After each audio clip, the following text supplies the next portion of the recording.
sebagai pembantu atasan langsung Kepala Unit Pengelola Bendungan Balai Wilayah Sungai Sumatera 1, bertugas membantu atasan langsung dalam pengelolaan bendungan beserta waduknya. Perkenalkan, nama saya Dedi Darizal STMT selaku Kepala UPB Rajuy dan Lukoh. Bendungan Rajuy terletak di Desa Masjid Tanjung, Kecamatan Padang Pidi, Kabupaten Pidi, Provinsi Aceh. Untuk menuju bendungan ini harus menempuh perjalanan darat sekitar 95 km dengan waktu tempuh 1 jam 40 menit dari Kota Banda Aceh.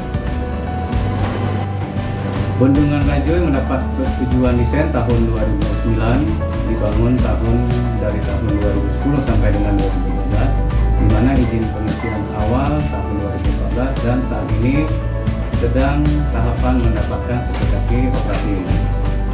Bendungan Rajuy disuplesi dari bendung pengarah Perum Rajuy dan berfungsi untuk melayani area persawahan seluas 1000 hektar pada daerah irigasi Perum Rajuy.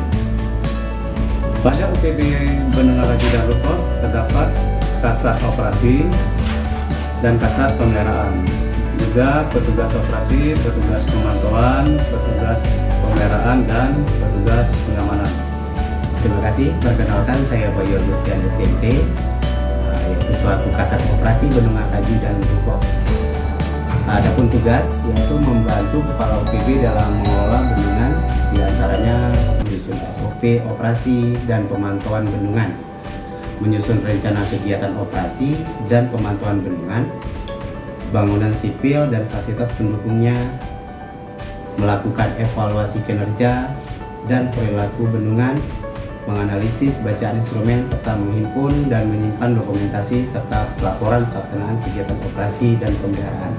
Saya Ayub Sami ST, Kasat Pemeliharaan Bendungan Rajuy dan Lukoh, bertugas membantu Kepala UPB dan mengelola bendungan, diantaranya menyusun SP pemeliharaan dan pengamanan kawasan bendungan, menyusun rencana pemeliharaan serta pengamanan bendungan beserta waduk, bangunan sipil dan fasilitas pendukungnya, melakukan koordinasi internal dan eksternal terkait pemeliharaan dan pengamanan kawasan bendungan.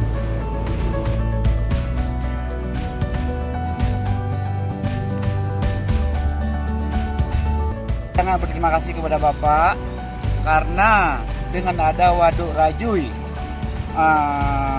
anggota masyarakat kami sudah panen 2 kali, Pak.